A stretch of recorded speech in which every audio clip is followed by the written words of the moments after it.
Combination of cells, series combination of cells. Guys इधर देखो, ऐसे है, ये E1 है, ये R1 है, और ये E2 है, ये R2 है, ये E2 है, ये R2 है। वो ये कहते हैं कि A और B पॉइंट है,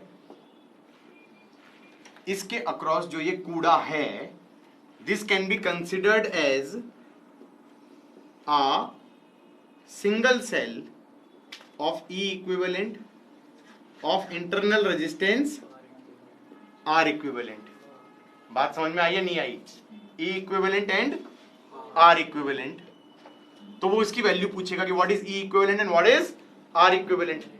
तो हम कहेंगे इक्विवेलेंट का मतलब क्या है इस केस में।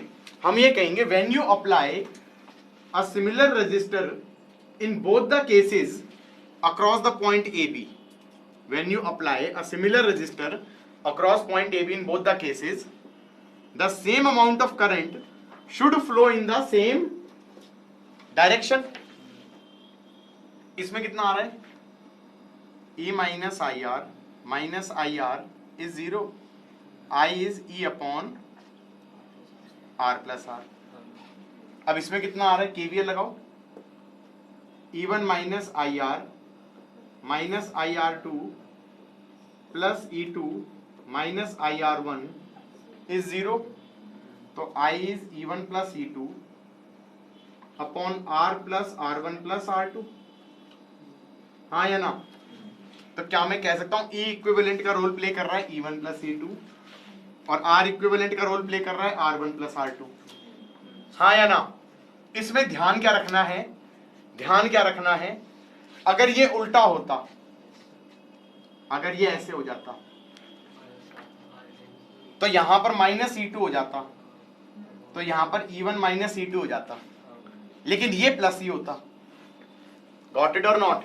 किस चीज का ध्यान रखना है कि मान लो कल कोई कह दे कि एक सेल ऐसे है और एक सेल ऐसे है, और ये है 10 वोल्ट और ये है सपोज 6 वोल्ट और ये है 5 ओम और ये है सपोज 7 ओम, तो this is equivalent to 4 volt in the direction of larger polarity and the R equivalent would be 7 + 5 12 ohm. हाँ या ना? अब तुम कहोगे इसका यूज कहां हो सकता है? मैंने कहा अब जब ऐसे रजिस्टर लगा के कोई कहे कि ये 10 ओम का रजिस्टर था, इसमें बताओ करंट कितना जा रहा है, तो मैं डायरेक्टली कर दूंगा कि भाई 10 ओम का रजिस्टर लगा दिया तो करंट जा रहा होगा 4 डिवाइडेड बाय 22। हाँ या ना? Got it? ये हो गया series combination of. I think ये चीज हम कर भी चुके हैं एक तरीके से सिंगल लूप सर्किट में। मैंने यही तो कहा था कि सिंगल लूप सर्किट में एक ऐसे लगा दिया, एक ऐसे लगा दिया, एक ऐसे लगा दिया, एक ऐसे लगा दिया। अब कोई कह रहा है भाई बताओ यार करंट कितना जा रहा है? ये है 2 2 2 और ये है सपोज 10, ये है 5। एक लाइन में बोल दूंगा करंट जाएगा, करंट जाएगा 10 - 6 दैट इज 4 4 / 5 डन। हाँ या ना? मान लो ऐसे होता, ऐसे होता, ये पॉइंट A है, ये पॉइंट B है, ये E1 है, ये R1 है, ये E2 है, ये R2 है, और फिर वो कह रहे हैं इसका इक्विवेलेंट बिटवीन A B क्या हो जाएगा? A ले लो और B ले लो। This is E equivalent, this is R equivalent। What do we mean by that? We mean if we attach an external resistance, same external resistance in both the cases, same amount of current should go through R। So let us say this is I, so this question, this current should also be I।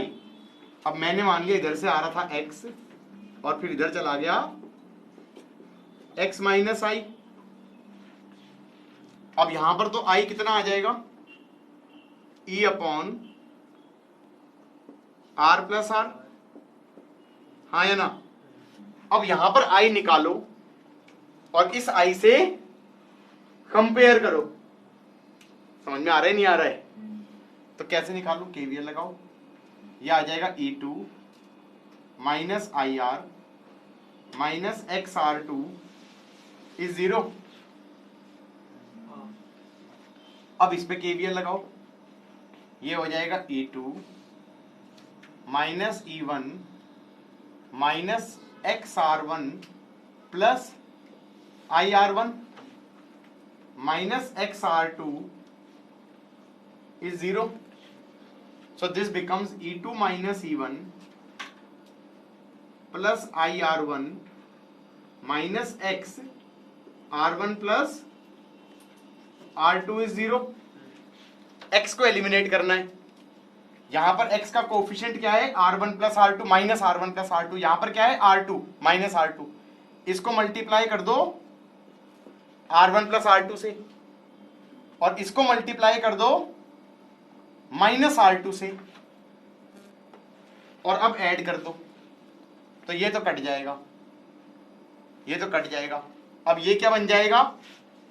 E2 R1 plus E2 R2 minus of IR R1 plus R2 minus E2 R2 minus minus plus E1 R2 minus I R1 R2 is 0। E2 R2 भी cut जाएगा। I की value आ रही है E2 R1 plus E1 R2 upon R into R1 plus R2 plus R1 R2। Okay, this does not look very good if I try to compare it with this, हाँ या ना। Compare करने के लिए पहले मुझे क्या करना पड़ेगा?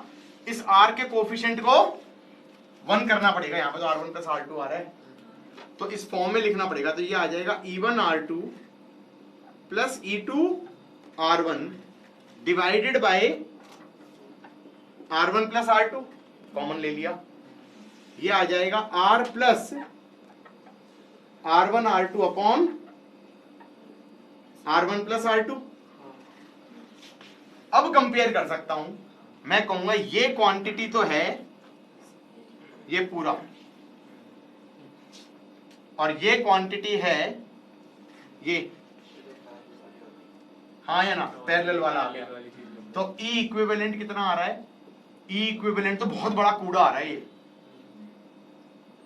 ये आ गया E1 R2 plus E2 R1 upon R1 plus R2। इसको चाहूं तो ऐसे भी लिख सकता हूं E1 by R1 plus E2 by R2 upon 1 by R1 plus 1 by R2 is equivalent. Numerator को भी R1 R2 से डिवाइड कर दिया, डिनोमिनेटर को भी R1 R2 से डिवाइड कर दिया, हाँ या ना। तो क्या बन गया? 3 होते तो E1 by R1 plus E2 by R2 plus E3 by R3 upon 1 by R1 plus 1 by R2 plus 1 by R3। This is only E equivalent and 1 by R equivalent is, वो इससे देख लिया, 1 by R1 plus 1 by R2, हाँ या ना। ये समझ में आया या नहीं आया? आ गया?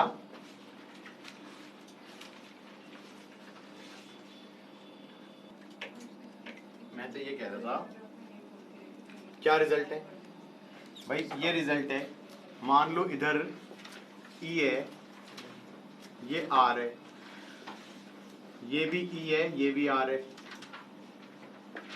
ये भी E है, ये भी R है, और कोई कहेगी इस रजिस्टर में करंट बताओ। तो इस पूरे को इस रजिस्टर में करंट चाहिए। करने के 3 तरीके हैं। एक तरीका KVL, 1 लूप 2 लूप 3 लूप।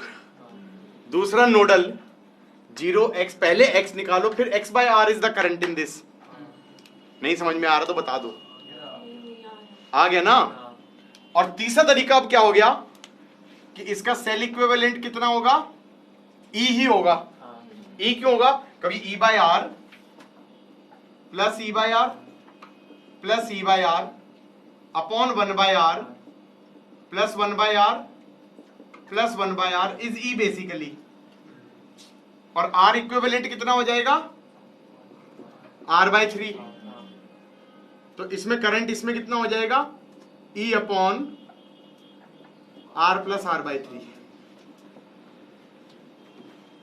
बात समझ में आई या नहीं आई, पक्का, अरे श्योर।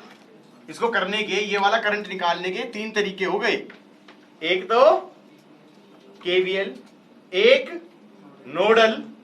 नोडल में तो क्या करोगे, इसे 0 ले लोगे, इसको x ले लोगे, फिर कहोगे इसमें भी करंट गया, इसमें भी गया, इसमें भी गया, इसमें भी गया, तो कहोगे x minus E by R 3 times plus x by capital R is 0। तो x की वैल्यू आ जाएगी 3e by small r, 3e by small r divided by 1 by r plus 3 by small r। हाँ या ना, यही आएगी ना, आ गई। और फिर क्या कहोगे, x by capital R is this current, हाँ या ना। So that will be 3e by small r capital R 1 by R plus 3 by R। ये चीज और ये चीज सेम होनी चाहिए, चेक कर लेना है या नहीं है।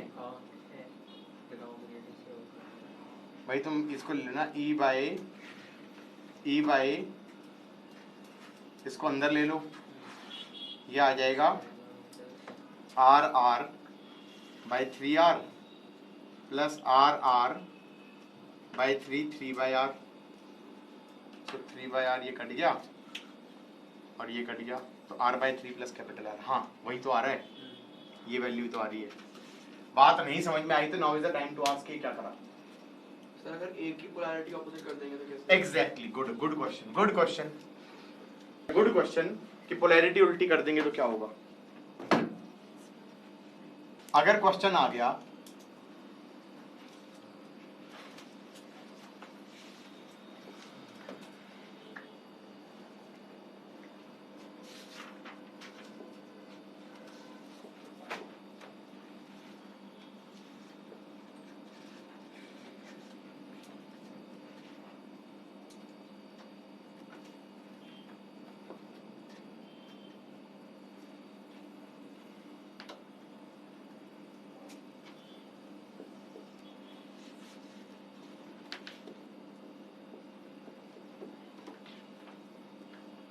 अब अगर कोई कहे कि क्वेश्चन में पूछा है 5 ओम के अंदर करंट कितना है, सिर्फ इसमें करंट पूछ लिया।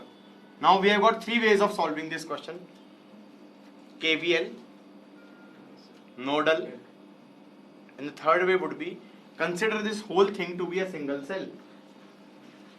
Consider this whole thing to be a single cell. And if you consider this to be a single cell, अब पहले ये तो पैरेलल कॉम्बिनेशन ऑफ सेल्स हो गया।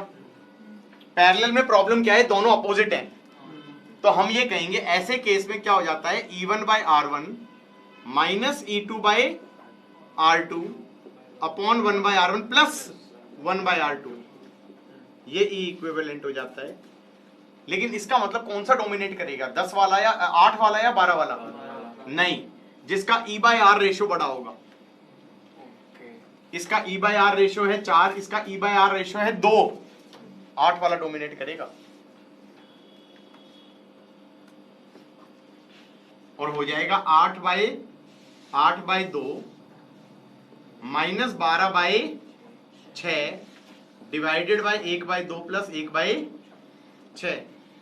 ये हो गया 4 माइनस 2 दैट इज 2 अपॉन ये हो गया 6 और 3 प्लस 1 4, ये हो गया 2 3 आ गया, ये 3 वोल्ट हो गया। और रेजिस्टेंस कितना हो जाएगा, 6 in parallel with 2, 6 in parallel with 2, तो 3 से मल्टीप्लाई डिवाइड कर दिया, दैट 6 बाई 4 दैट इज 3/2, 3/2, और इधर है 1 ओम, और ये बैटरी है 2 की, और ये पूरा 5 है ये, हाँ या ना? तो फिर मैं इस पूरे को चाहूं तो क्या कह सकता हूं कि ये एक सेल हो गया, ये 2 है ये 3 है, तो इसका मतलब 3 डोमिनेट करेगा सीरीज में, तो ये हो जाएगा 1, और 1 + 3/2 कितना हो जाएगा? 5/2, और ये हो गया 5। तो इसमें टेक्निकली करंट ऐसे जाएगा, कितना? 1/5 + 5/2, this is current I and this is same current I, हाँ या ना? So this is cell equivalent. This is cell equivalent.